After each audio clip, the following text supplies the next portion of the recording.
pembahasan tentang KPPS 2, 3, 6, dan 7. Tugas KPPS 2 dan 3 menerima dan mengurutkan surat pemberitahuan formulir model C pemberitahuan KPU, surat pindah memilih model A surat pindah memilih KPU, dan KTP elektronik atau surat keterangan perekaman KTP elektronik bagi pemilih terdaftar dalam DPT, DPTB, dan DPK sebagai dasar pemilih mendapatkan surat suara yang akan diberikan berdasarkan urutan kehadiran atau disabilitas. KPPS 2 dan juga bertugas mengisi data pada surat suara berupa nama kecamatan, kelurahan atau desa, dan nomor TPS. Bisa menggunakan stempel atau ditulis tangan. Bila menggunakan stempel semua, maka berdasarkan ukuran surat suara akan ada 2 stempel yang digunakan. Untuk surat suara DPR, DPD, DPRD provinsi, dan DPRD kabupaten bisa menggunakan 1 stempel karena ukuran dan urutan data yang diisi sama. Sementara untuk ukuran surat suara PPWP berbeda ukurannya.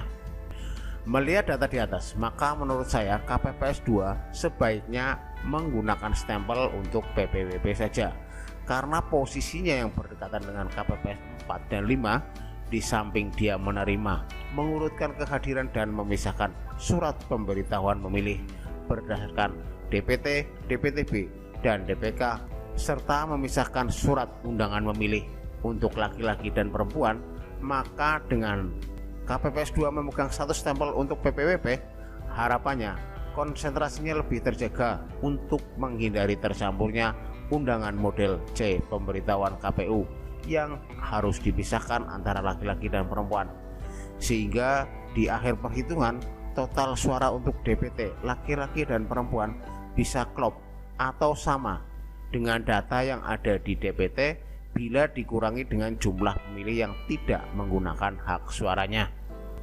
Sementara untuk ketua KPPS adalah fokus untuk memberikan tanda tangan atau paraf beserta namanya, karena dikhawatirkan salah nama pada stempel. Maka baik untuk tanda tangan maupun nama terang, ketua KPPS harus dengan tulisan tangan atau manual. Misalnya Supriyanto ditulis Supriyanto, Dia ditulis Dia, Ahmad bisa ditulis Ahmad atau Ahmad. Untuk ketua KPPS, bila banyak pemilih yang sedang menunggu giliran memasuki bilik suara, sering-seringlah mengingatkan agar pemilih membuka surat suara dengan sempurna, atau agar pemilih memasukkan surat suara ke dalam kotak suara sesuai dengan warna surat suaranya untuk menghindari kesalahan. Untuk KPPS 2 dan 3, bila surat suara yang sudah diisi sudah memenuhi meja ketua KPPS, tetapi jumlah pemilih yang menggunakan hak pilihnya belum banyak, maka sebaiknya tetap mengisi data surat suara dan disimpan di kardus yang sudah kita siapkan sebelumnya, karena KPPS bukan jualan tahu bulat yang harus dadakan. Demikian juga ketua KPPS, yang penting surat suara sudah ditandatangani, tinggal ngasih ke pemilih untuk menghindari tersendatnya alur proses pencoblosan. Atau bila ketua KPPS sedang ke belakang sekalipun, surat suara tetap bisa diberikan oleh KPPS 2 atau KPPS 3 kepada pemilih, karena sebelumnya sudah diberi nama dan ditandatangani. KPPS 6 dan 7 tugasnya adalah mengatur dan memastikan pemilih memasukkan masing-masing surat suara ke dalam kotak suara sesuai dengan warna dan peruntukannya. Sekaligus dia juga bertanggung jawab untuk mengawasi pemilih yang memasuki bilik suara. Bukan ngintip loh, maksudnya memasuki bilik suara yaitu agar alurnya jelas, pintu masuknya di mana, pintu keluarnya di mana, dan orang yang sedang mencoblos tidak merasa diawasi karena di belakang ada orang yang hilir mudik. Serta harus sigap bila mana ada disabilitas yang sebaiknya dibantu, misalnya dipapah menuju bilik suara. Atau juga mempersiapkan formulir model C pendamping KPU bila ada pemilih yang membutuhkannya. Karena kompleksnya tugas KPPS 6 yaitu mengawasi kotak suara dan mengawasi bilik suara, maka saya sarankan untuk KPPS 6 dan KPPS 7 memegang peluit, di mana dalam kondisi tertentu maka peluit itu bisa dibunyikan.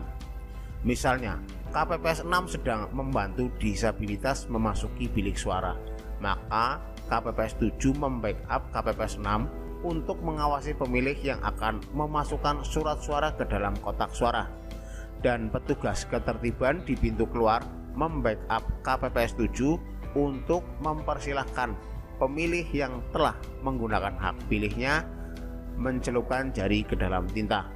Untuk kasus ini sifatnya kondisional dan harus dikomunikasikan sebelumnya agar tidak terjadi miskomunikasi. Misalnya disampaikan saat gladi bersih. Untuk peluit bisa dibunyikan saat KPPS 6 atau KPPS 7 melihat ada pemilih yang akan salah memasukkan surat suara ke dalam kotak suara yang bukan pada tempatnya, atau bila pemilih akan memasukkan surat suara yang belum terlipat sempurna ke dalam kotak suara, yang bisa menyebabkan surat suara menjadi robek atau rusak karena memasukkan surat suara ke dalam kotak dengan dipaksa. KPPS 7 atau petugas ketertiban, untuk prosedur mencelupkan jari ke tinta, KPPS tidak boleh menyiapkan lap atau tisu, karena mencelupkan jari ke dalam tinta adalah salah satu tanda pemilih sudah menggunakan hak pilihnya. Kalau langsung dibersihkan, bisa-bisa tandanya hilang. Pastikan bagian kuku atau sela-sela kuku jari tercelup tinta juga. Tambahan untuk KPPS 4 dan 5, mohon maaf bila di video yang berjudul tugas KPPS 4 ramah, sabar dan teliti, bila di video tersebut saya menyebutkan DPKTB, maka di sini saya luruskan bahwa istilah itu tidak ada di dalam KPU. Yang ada adalah DPK yang tercantum di dalam keputusan KPU tahun 2024 halaman 8, yang artinya pemilih luar daerah yang tidak terdapat di DPT atau DPTB maka dirinya tidak bisa memilih. Petugas KPPS 4 dan 5 juga memberikan tanda atau kode bagi laki-laki dan perempuan serta memisahkannya agar proses di tingkat selanjutnya KPPS 2 administrasinya lebih mudah dan lebih rapi. Itulah tadi pembahasan teknis pekerjaan KPPS terutama pada KPPS 2, 3, 6, dan 7. Bila ada yang terlewat atau ada yang salah, mohon kiranya untuk berkenan memberikan koreksi. Semoga bermanfaat. Jangan lupa untuk menekan tombol subscribe, like, dan memberikan komentar yang positif. Wassalamualaikum warahmatullahi wabarakatuh. KPPS, kerja cerdas dan amanah, penuh semangat.